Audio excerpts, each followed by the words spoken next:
That is taken verbatim from. Oh man. But he also said something that resonated with me that you brought up, and that we're talking about here about resilience, being able to apologize, being able to have that conversation with your wife when you know you're wrong sometimes. And I do that a lot.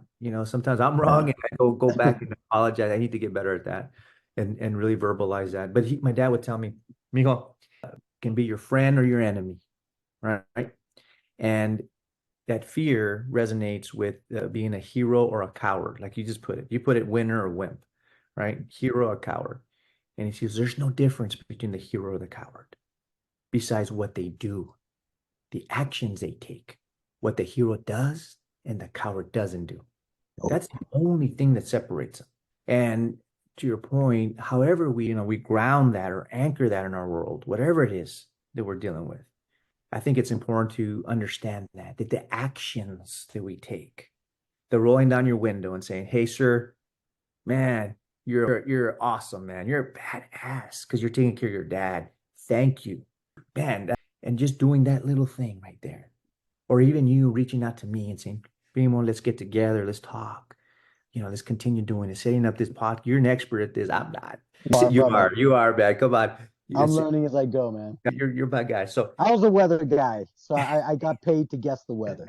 but Frank, that always resonated with me as a kid and anything I did. And I'm so grateful for the parents that I had, and both of them are amazing. Yes. My dad always tell me that, and it stayed with me. The only difference between a hero and a coward is what one does and one doesn't do.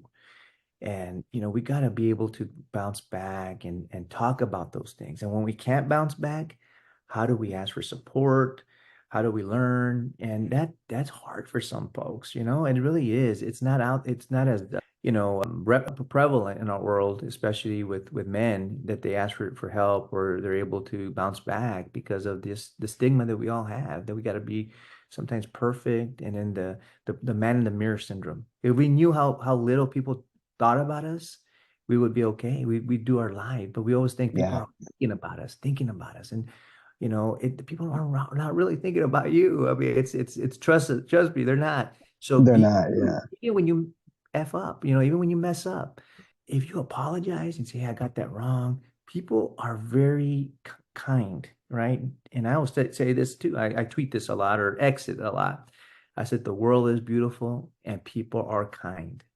We just got to remember to look for it. And that's perspective.